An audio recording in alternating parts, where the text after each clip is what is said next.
Salam kebangkitan, salam revival. Yel-yel yang luar biasa. Terima kasih kepada Tuhan Yesus, juga kepada Pak Yongki, Ibu Yongki, juga beserta seluruh jemaat yang memberi kesempatan kepada saya sekali lagi untuk share firman Tuhan. Biar kita semua berdoa semakin mengenal Tuhan, semakin bertumbuh, dan hidup saya dan saudara semakin mengalami janji-janji Tuhan. Amin. Saudara, in love again. Seperti kita tahu, tema kita gereja kita bulan ini adalah in love again. Mari kita buka sebentar saudara ayat utamanya di Wahyu 2 ayat 4 sampai dengan 5. Wahyu 2 ayat 4 berkata, namun demikian aku mencela engkau karena engkau telah meninggalkan kasihmu yang semula. Ayat 5, sebab itu ingatlah betapa dalamnya engkau telah jatuh. Bertobatlah dan lakukanlah lagi apa yang semula engkau lakukan. Jika tidak demikian, aku akan datang kepadamu dan aku akan mengambil kaki dianmu dari tempatnya jikalau engkau tidak bertobat. Demikian saudara ayat utama kita untuk bulan ini, in love again. Kita sudah diberikan banyak insight, banyak advice, banyak firman Tuhan di bulan ini, dibukakan banyak hal-hal, diajari banyak-banyak hal. Minggu pertama oleh pastor tercinta kita Pak Yongki dengan jatuh cinta kepada Tuhan lagi. Kemudian minggu keduanya CLBK, Cinta Lama Bersemi Kembali. Kemudian di minggu ketiga kita dilayani pada Zoom pagi hari oleh Pastor Deborah dengan Cinta Mula-Mula, dan sorenya Pak Lukas dalam tema benar dalam mencintai. So all about in love again dengan Tuhan. Dan hari ini izinkan saya untuk menyampaikan sharing firman Tuhan dengan bahasa yang sederhana, tapi semoga semuanya nyampe ke hati kita masing-masing dan kita mengerti betapa besar dan dalamnya kasih Tuhan dalam hidup kita. Amin. Saudara, in love again berarti kita itu mencintai kembali Tuhan seperti kita pertama kali jatuh cinta kepada Tuhan. Saya percaya semua kita berada di tempat ini pada jam ini boleh mendengarkan firman Tuhan.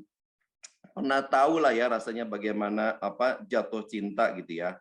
Kayaknya kalau kita jatuh cinta, apapun mau kita lakukan, enggak peduli hal-hal yang lain. Pokoknya hati ini dipenuhi dengan bara cinta yang luar biasa, yang bersemangat, yang menggebu-gebu luar biasa.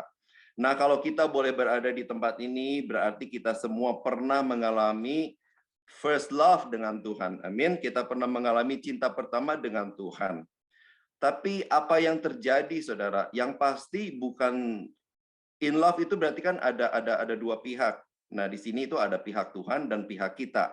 Dari pihak Tuhan, saya percaya Tuhan itu sangat setia dan sangat mengasihi kita. Dikatakan juga kalau kita baca firman Tuhan, Tuhan itu selalu berkata dia itu dekat, ada di dalam hati kita. Jadi hubungan kita dengan Tuhan itu bukan hubungan yang long distance relationship, bukan hubungan jarak jauh, saudara, begitu dekat. Tetapi something happen kepada kita, sesuatu terjadi kepada kita dalam perjalanan kita dengan Tuhan. Ada sesuatu yang terjadi sehingga Tuhan pada bulan ini mau berkata, ayo be in love with me again. Ya kan? Kalau Tuhan berkata begitu berarti Tuhan tahu kita itu udah jauh, udah enggak mengasihi Tuhan seperti kita pada waktu pertama kali mencintai Tuhan. Tuhan itu penuh kasih, makanya Tuhan ini bulan ini berkata be in love with me again. Ayo in love with me again. Karena Tuhan itu enggak mau kita jauh dengan kasihnya. Dengan kata lain, Tuhan enggak mau kita itu jauh dari pribadinya. Karena Tuhan itu adalah kasih. God is love. Di dalam 1 Yohanes 4 ayat 16 dikatakan Tuhan adalah kasih. Jadi Tuhan itu nggak mau kita jauh dari kasihnya, nggak mau jauh dari pribadinya. Karena kenapa? Keberadaan Tuhan itu adalah kasih. Keberadaan Tuhan itu adalah cinta. His whole being is love. God is love. Saudara, kalau kita mau benar-benar kita renungkan, kita itu semua perlu yang namanya kasih Tuhan. Amin. Saudara, apa yang kita punya saat ini tidak akan membuat kita menjadi lebih baik, saudara. Uang yang sudah kita peroleh dengan kerja keras, yang mungkin kita udah punya saat ini, nggak akan membuat kita lebih baik, saudara. Kemudian reputasi kita juga, pendidikan kita, semuanya bagus, saudara. Prestasi, pendidikan, semuanya bagus, tapi nggak akan menjamin hidup kita menjadi lebih baik.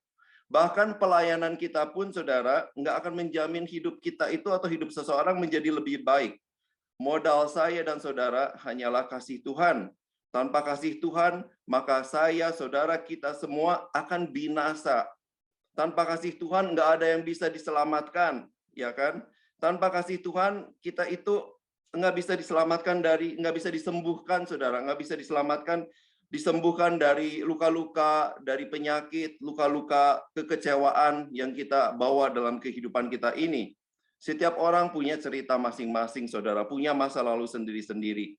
Mungkin ada yang dari kecil sudah mengalami luka dan kekecewaan dalam hidupnya. Kemudian tumbuh remaja, mungkin ada yang luka pada waktu pacaran, atau mungkin di sekolah ada yang dibully, saudara.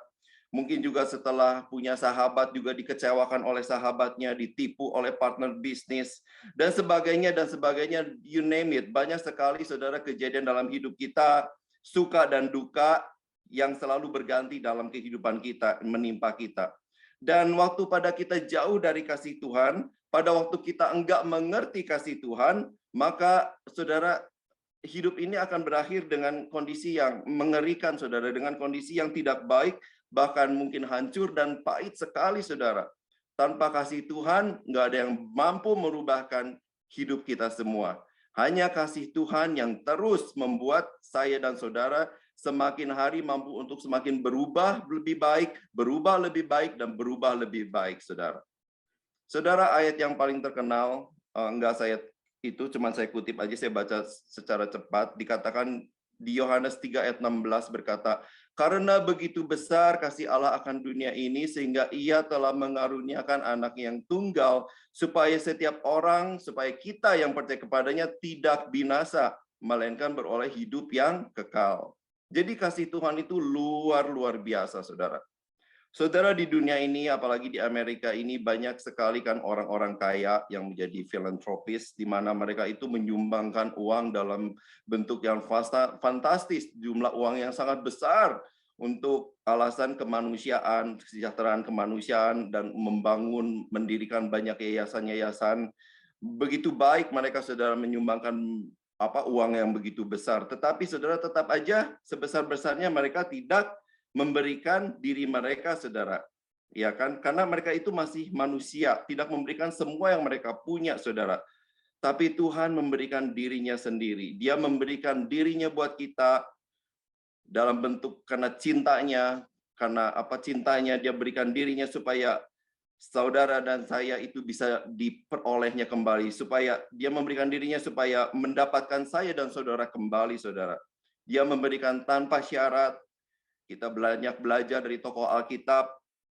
Setiap orang yang bertemu dengan Tuhan, setiap orang yang mengalami kasih Tuhan, yang merasakan kasih Tuhan, yang menyadari kasih Tuhan, hidupnya pasti diubahkan, saudara. Bahkan sampai hari ini kita semua tahu kasih Tuhan masih luar biasa berlaku buat kita semua. Hanya kasih Tuhan yang bisa mengubahkan hidup kita menjadi lebih baik. Amin. Saudara, itu Tuhan. Ya kan? Itu kasih Tuhan kepada kita. Enggak berubah. Tuhan berikan hidupnya, kasihnya buat kita sampai hari ini enggak berubah, saudara.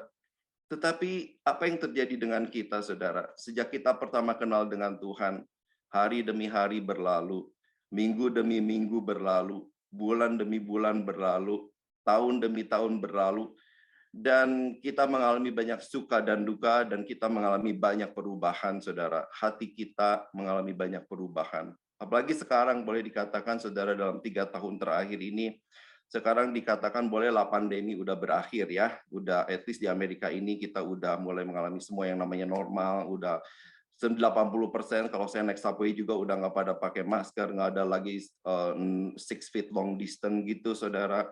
Bahkan travel pun sekarang udah nggak perlu tes COVID dan segala macam. Ribet banget karena saya pernah juga ketinggalan pesawat, saudara, dulu. Berapa tahun yang lalu waktu masih pertama kali dibuka, saya ketinggalan pesawat karena mesti tes COVID segala macam, saudara.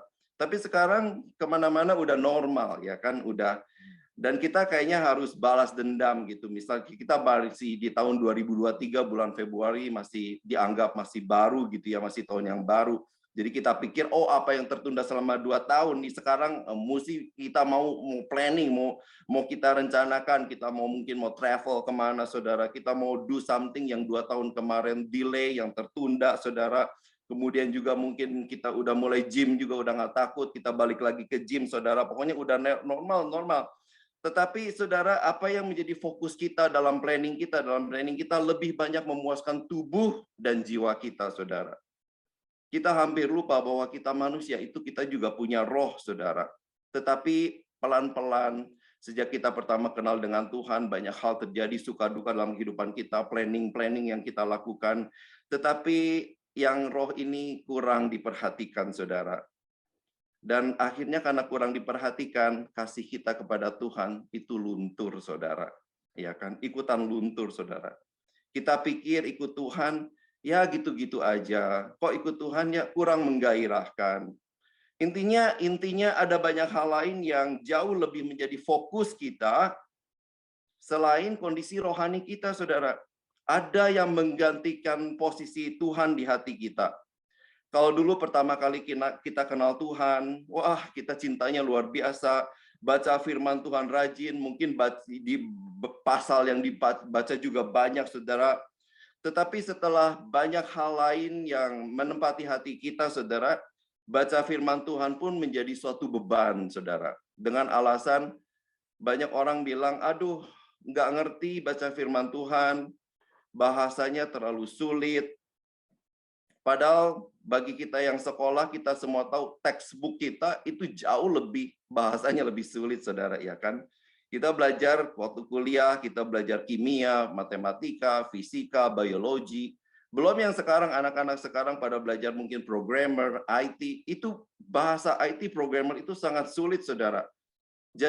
Tapi kita semua bisa melaluinya gitu, saudara. Jadi kalau nggak ngerti baca firman Tuhan, itu udah tak terbantahkan lagi. Kita aja bisa baca textbook kok yang lebih susah bahasanya dan kita bisa melaluinya, saudara. Apalagi zaman sekarang, Alkitab itu udah banyak diterjemahkan dengan bahasa yang lebih familiar dengan everyday language, bahasa sehari-hari. Bahkan untuk orang-orang yang nggak bisa baca terlalu banyak, itu sudah ada juga Bible dalam bentuk gambar, dalam bentuk kayak ada ilustrasi gambarnya, saudara. Karena ada orang yang lebih masuk itu melalui komik, kayak dalam bentuk komik atau gambar, itu ada semua, saudara. Jadi udah nggak ada lagi alasan, aduh bahasa firman Tuhan itu kok susah banget ya.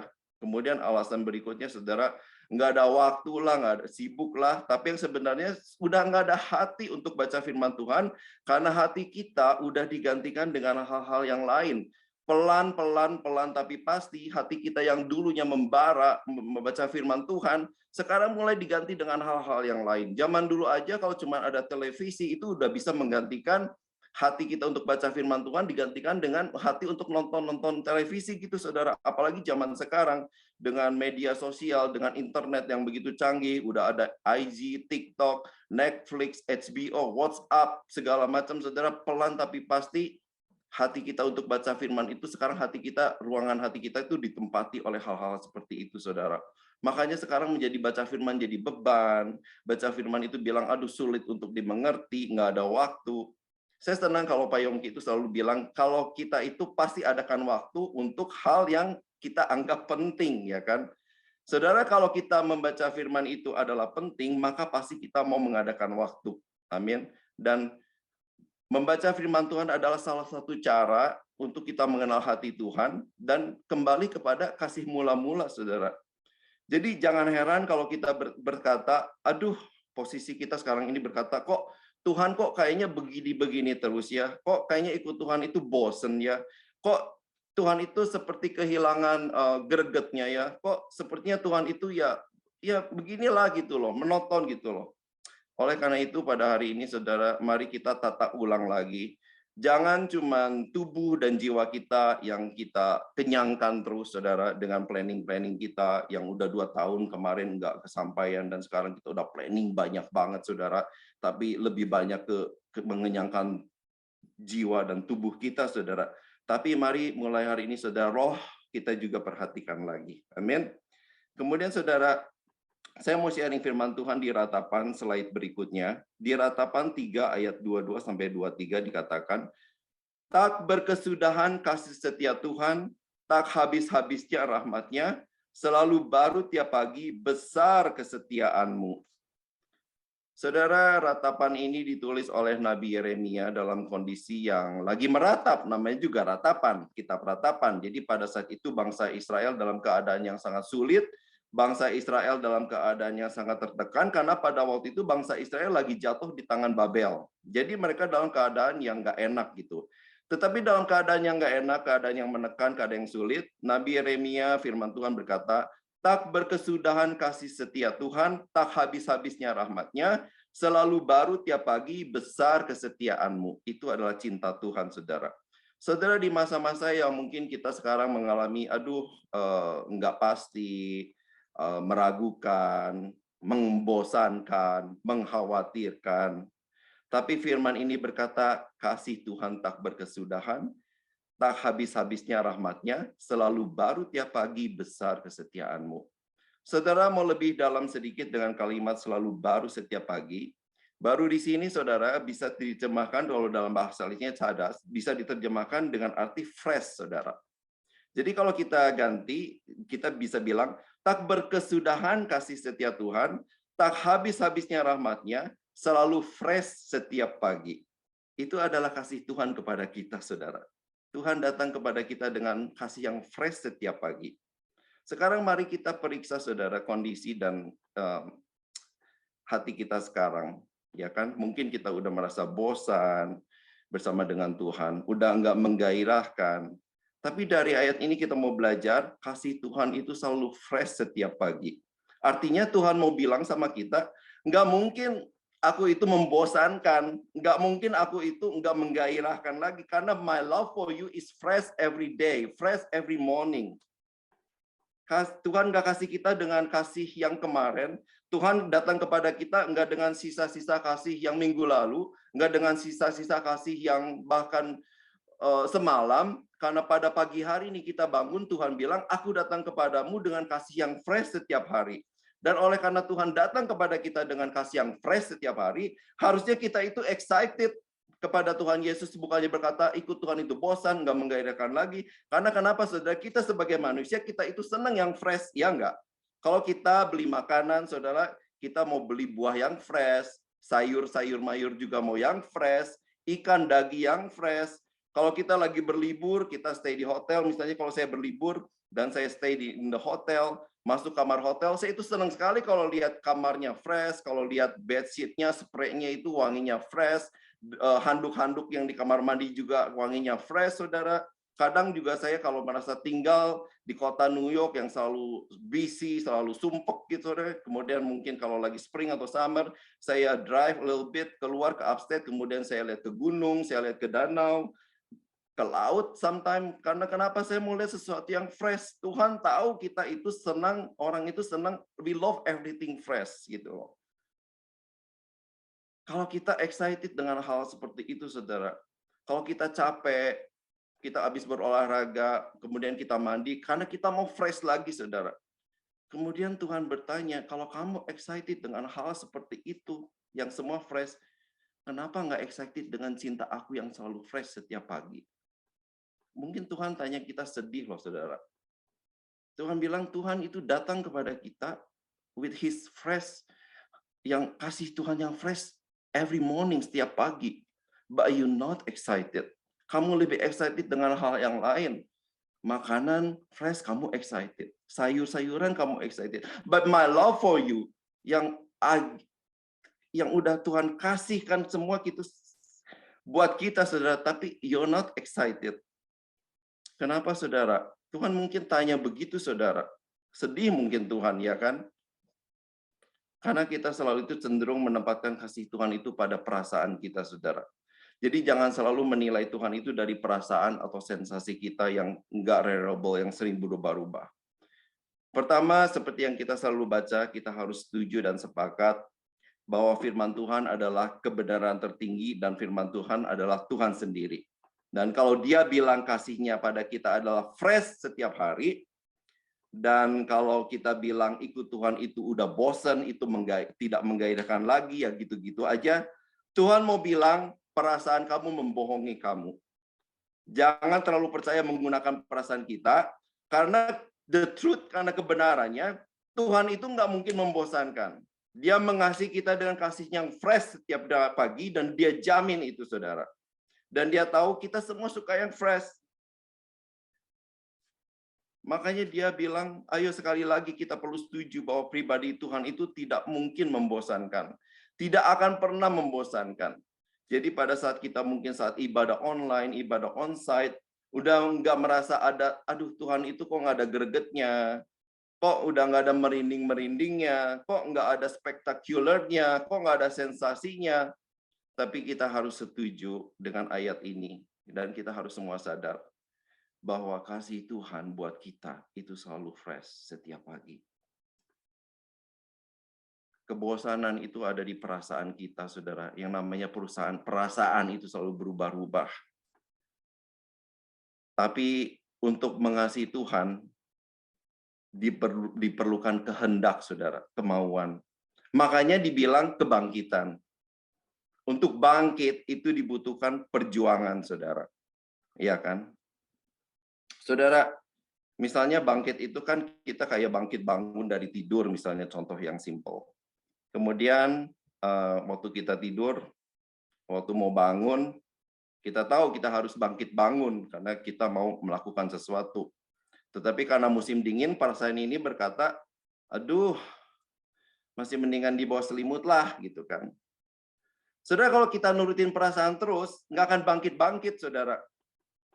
Mesti ada kehendaknya, saudara. Dan saudara, kalau kita misalnya bangun, bangkit, itu kan kayak misalnya kita menggeliat dulu, ya kan.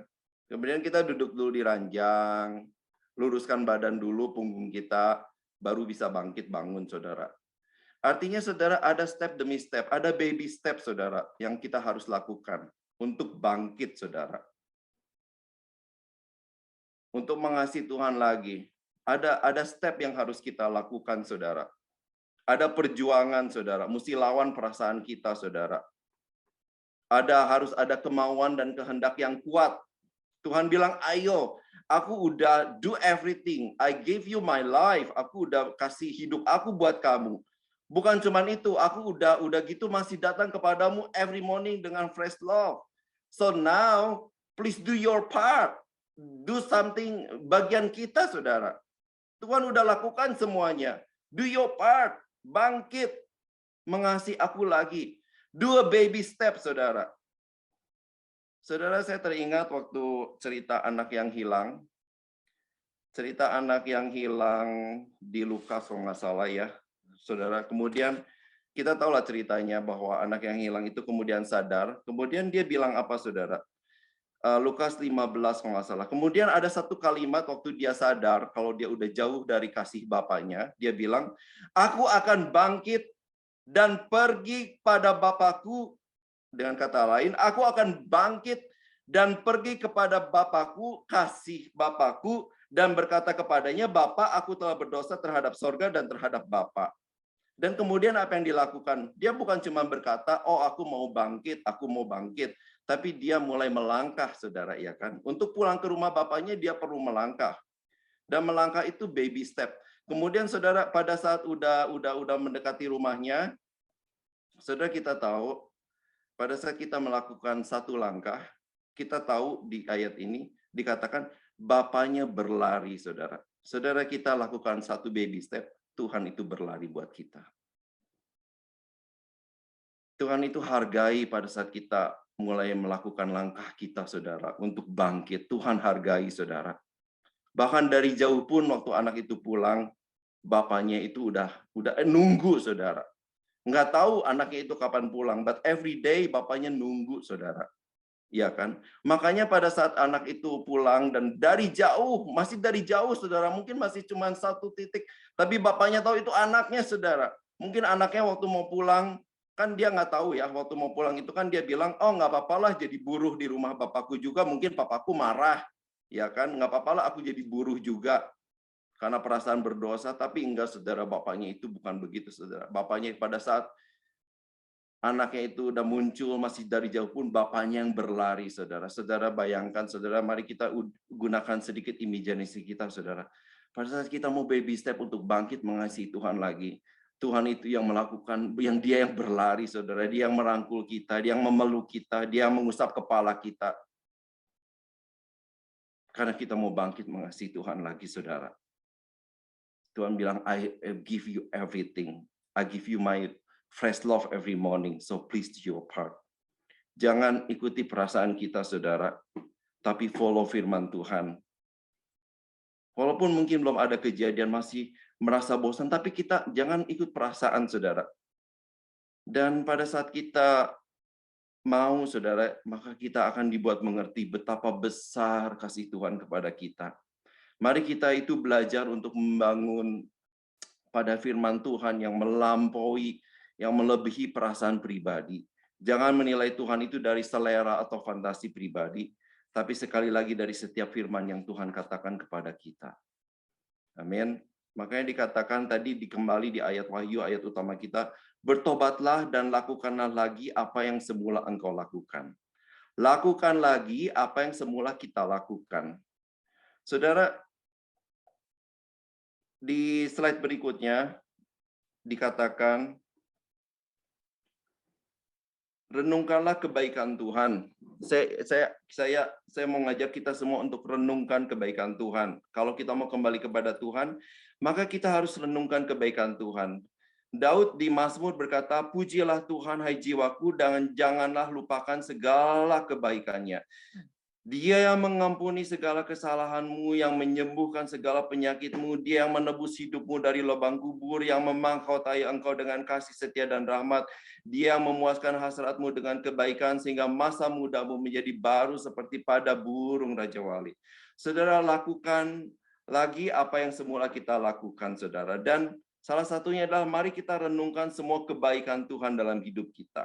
Perlu perenungan dan kebulatan pikiran dan penuh. Apa yang dulu kita lakukan, saudara? Ingat semua kebaikan Tuhan dalam hidup kita, saudara. Ingat bagaimana mungkin dulu masih di Indonesia, kita mau merubah nasib, dan kita sudah ada di Amerika. Ingat semua apa yang Tuhan lakukan. Masing-masing punya cerita dengan Tuhan, saudara. Bagaimana Tuhan itu menjamah, menjawab semua doa kita. Mungkin kita pada waktu nggak punya kerja, kita doa, kemudian Tuhan kasih. Mungkin kita nggak, everything, saudara. Kita datang ke Amerika, mungkin nggak bisa bahasa Inggris juga, masih jelek, saudara. Tapi nggak punya surat, saudara. Tapi kita lihatlah keadaan kita hari ini, saudara. Semua adalah luar biasa dan kasih Tuhan. Saya selalu berkata, saudara, kita datang dari Indonesia ke Amerika maksimum paling bawa 3-4 koper. Sekarang apa yang kita punya minus 2-3-4 koper itu adalah berkat Tuhan. Belum lagi, saudara, kesehatan. Belum lagi, saudara, apa yang Tuhan sudah limpahkan buat kita di sini. Ada yang udah dikaruniai anak. Dulu ada yang mau punya anak ketakutan. Tetapi sampai hari ini toh anaknya juga semua bisa dipelihara Tuhan. Dulu ketakutan, mungkin nggak ya income saya cukup untuk punya anak, atau gimana selalu ada kekhawatiran. Tapi saudara, pada saat ini semua Tuhan buktikan bahwa Tuhan itu mengasihi kita dan memelihara kita semua. Ingat, renungkan semua, saudara. Renungkan apa yang pernah Tuhan lakukan dalam kehidupan. Saya nggak tahu, saudara, tapi saudara yang tahu. Mari kita ingat dan renungkan. Kalau pernah sakit disembuhkan, ingat kebaikan Tuhan. Di ayat tadi semuanya disebutkan, saudara. Bahkan kita sudah melalui pandemi, kita masih ada, saudara. Itu karena kebaikan kemurahan Tuhan, saudara. Karena Tuhan masih mau memberikan kita kesempatan untuk bertobat, saudara. Tuhan itu nggak pernah lalai, saudara. Ya kan? Dikatakan Tuhan itu nggak pernah lalai, saudara. Kalau ada yang menganggapnya lalai, itu nggak lalai. Tetapi Dia itu sabar kepada kita dan semua, karena Ia menghendaki supaya kita itu jangan ada yang binasa, melainkan supaya kita itu berbalik dan bertobat, saudara. Ya kan, kalau kita sampai hari ini masih di kesempatan Tuhan, itu karena Tuhan itu mau kita nggak binasa, saudara. Kasih Tuhan itu luar biasa, saudara.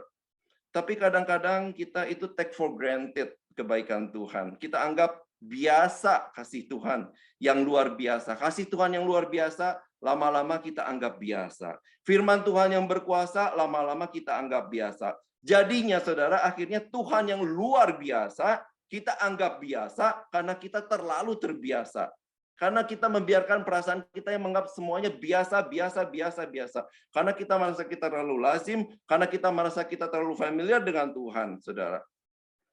Dan terus terang itu yang terjadi sama saya, saudara. Ini adalah banyaknya apa yang saya alami, saudara. Ya kan? Makanya saya bersyukur kalau kita itu ada di gereja yang selalu ada visi misi Tuhan, di mana kita tahu hati Tuhan itu untuk membawa kita kembali kepada kasih-Nya. Saya ingat saudara, waktu saya renungkan kebaikan Tuhan, kemudian saya itu waktu sekarang emang udah jarang sekali-sekali, tetapi dulu itu saya punya jurnal saudara. Dan kemarin saya cari jurnal-jurnal saya, ada beberapa, tapi ini adalah buku yang terakhir. Dan semuanya ini ada jurnal, saudara. Dan waktu saya baca ini, saudara, saya nggak tahan, saya menangis, saudara. Itu luar biasa, saudara.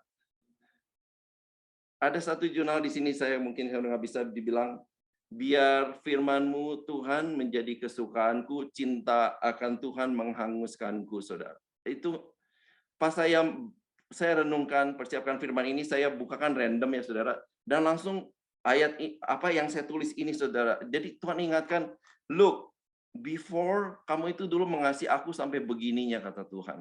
Sampai setiap hari, apa yang kecil-kecil, saudara, apa yang kecil-kecil bagi saya sekarang saya lihat, itu bukan yang biasa, saudara. Itu semua keterlibatan Tuhan dalam hidup saya, saudara.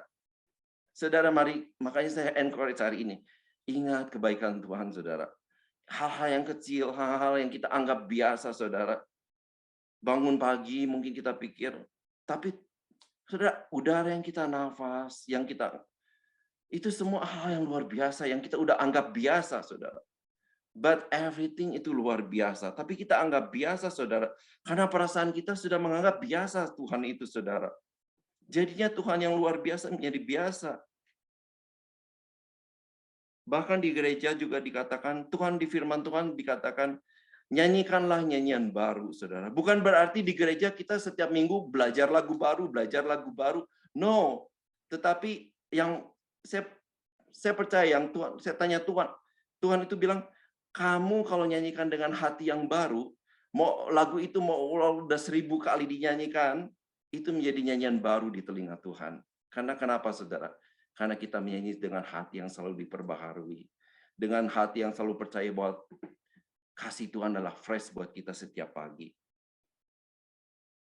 Saudara, coba saudara renungkanlah kebaikan Tuhan supaya kita bisa bangun lagi romantisme kita dengan Tuhan. Amin. Kemudian yang kedua, saudara, slide berikutnya di Tesalonika 5 ayat 16-19 dikatakan, bersukacitalah senantiasa, tetaplah berdoa, mengucap syukurlah dalam segala hal, sebab itulah yang dikehendaki Allah di dalam Kristus Yesus bagi kamu. Janganlah padamkan roh, saudara. Jadi janganlah padamkan roh. Tuhan udah kasih tahu. Kita itu jangan memadamkan roh cinta kita, memadamkan roh kita. Dengan pertama, bersukacitalah senantiasa, saudara. Dan tetaplah berdoa, mengucap syukurlah dalam segala hal, saudara. Jadi, apapun keadaan kita, saudara, jangan padamkan roh kita. Kita harus selalu bersukacita, saudara. Bersukacita memang kita udah dengar, banyak yang nggak gampang, saudara. Apalagi kalau bersukacita kita dalam keadaan susah atau keadaan nggak baik. Tapi firman Tuhan kembali, jangan selalu ingat perasaan kita. Kita juga harus punya kehendak. Ayo, aku mau bersukacita. Hari ini adalah hari yang telah dijadikan Tuhan. Aku mau bergembira, bersukaria di atasnya. Mau bersukacita, saudara. Bersukacita senantiasa. Kemudian tetaplah berdoa, saudara.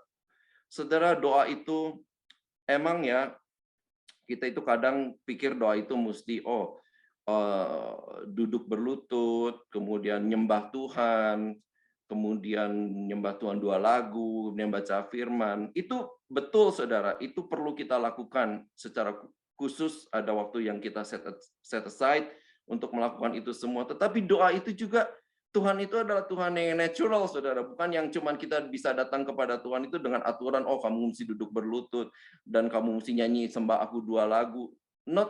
Kalau kita dalam keadaan sehari-hari, saudara, pada saat kita mau pergi ke Subway, kita lagi di Subway, kita lagi jalan kaki, kita bisa ngomong sama Tuhan anytime, saudara. Karena kita itu punya akses datang kepada Tuhan itu setiap saat, saudara. Jadi, kalau kita lagi kecewa, misalnya, Tuhan, saya ini lagi dikecewakan nih banget sama orang ini, sama teman kerja saya lagi benci banget. Tuhan kasih kekuatan kepada saya untuk bisa mengampuni. Itu udah doa saudara, Tuhan itu natural. Dia emang Tuhan yang kita mesti hormati, tapi jangan lupa dia adalah Tuhan yang di sahabat kita, dia adalah Bapa kita, dia ngerti perasaan kita saudara. Saya pernah saudara, suatu hari dalam kerjaan itu udah nggak tahan banget. Ada satu coworker saya yang malesnya, tapi dia udah senior, udah kerja lama, tapi males. Jadi banyak banget bagian yang dia nggak selesai harus saya take care, saudara. Karena saya orangnya nggak bisa lihat kalau nggak beres gitu. Cuman saya oke, cuman kan lama-lama ya namanya orang hati ini deg juga ya. Ini orang kok males banget sih. Jadi kayaknya aku terus yang mesti beresin.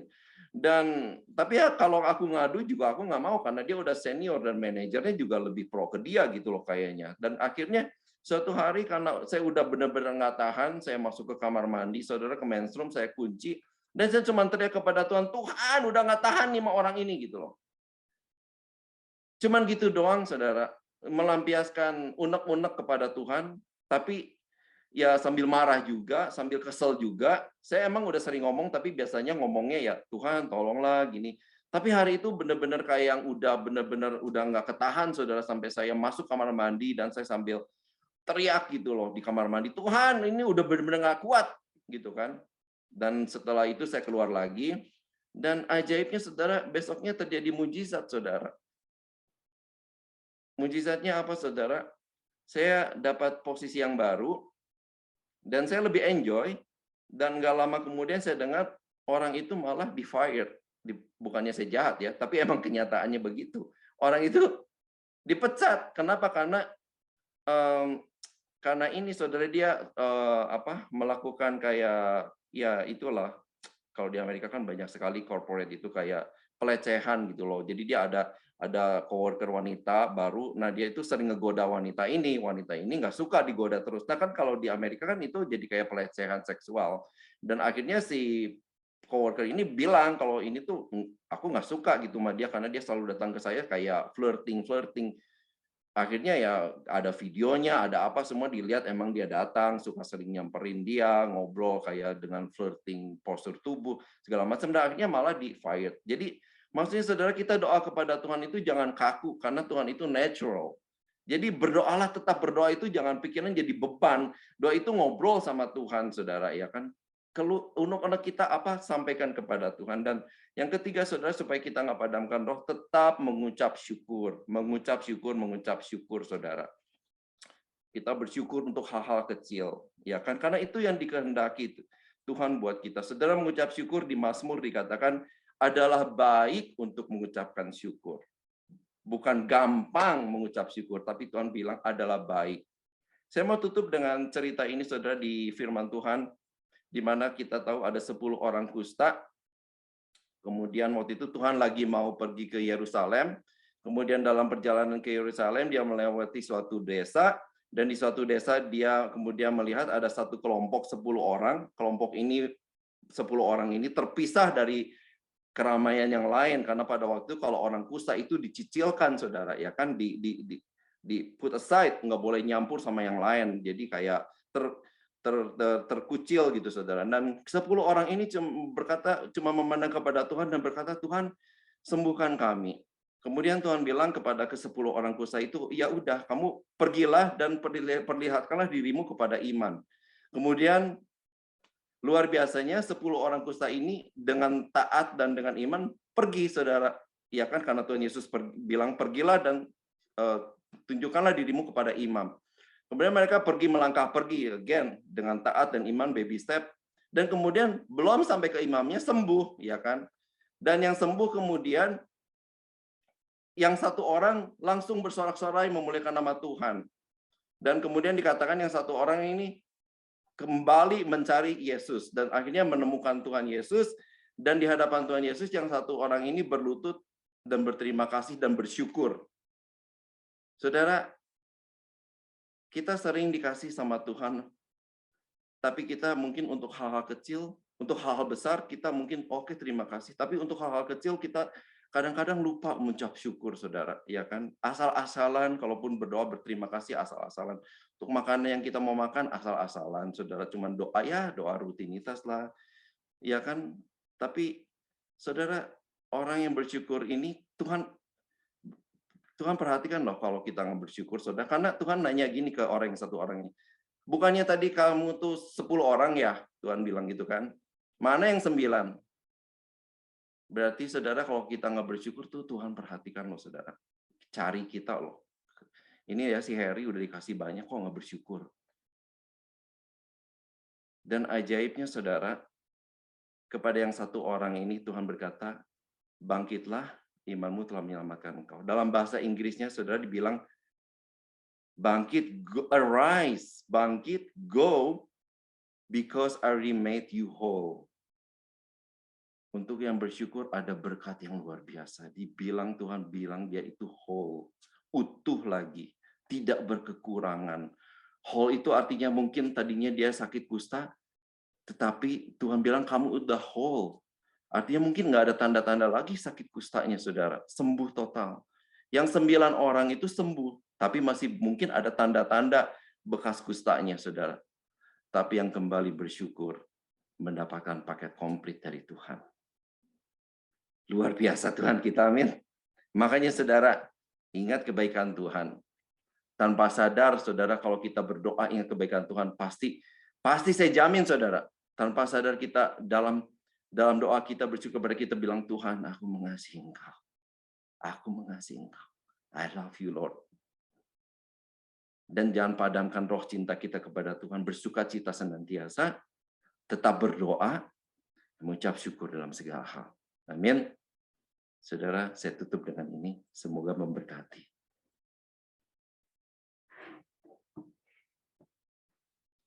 Kita doa sebentar ya. Bapak Tuhan Yesus yang kami sembah, hamba udah selesai Tuhan, tapi biar Roh-Mu bekerja dalam hati setiap anak-anak-Mu Tuhan. Karena Engkau tidak menginginkan kami binasa Tuhan. Dengan kasih-Mu Kau terus mengingatkan kami. Dengan kasih-Mu Kau terus membelai kami Tuhan. Menarik kami untuk kembali kepadamu Tuhan. Ampuni kami Tuhan kalau kami anggap firman-Mu menjadi biasa. Kalau kami anggap ikut Engkau Tuhan menjadi biasa Tuhan. Padahal Engkau berkata, Engkau selalu luar biasa. Engkau datang kepada kami dengan cinta yang selalu baru, dengan cinta yang selalu fresh kepada kami Tuhan.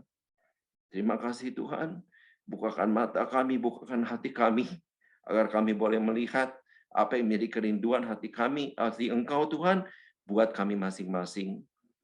Biar kami semakin dekat dan mengasihi Engkau lagi ya Bapak. Seperti kami pertama kali mengasihi Engkau. Terima kasih. Berkati setiap jemaat-jemaat-Mu Tuhan dengan cinta kasih-Mu yang luar biasa. Jamah kami semua Tuhan. Jangan ada yang Kau lewatkan. Jamah sampai ke kedalaman hati kami Tuhan. Agar kami tahu kerinduan hati Engkau itu membara Tuhan. Pada saat kami mau bangkit Tuhan. Mengambil mungkin cuma baca kembali firman Tuhan setiap hari. Mungkin nggak banyak. Tetapi Engkau sudah berlari buat kami Tuhan. Kau berlari memberikan kasih-Mu lagi Tuhan. Kau berlari memberikan jubah yang baru. Memberikan cincin di tangan kami Tuhan. Memberikan kasut yang baru. Karena Engkau adalah hati Bapa. Terima kasih Tuhan buat semua cinta kasih-Mu Tuhan. Di dalam nama Tuhan Yesus kami telah berdoa. Mari sama-sama kita katakan amin.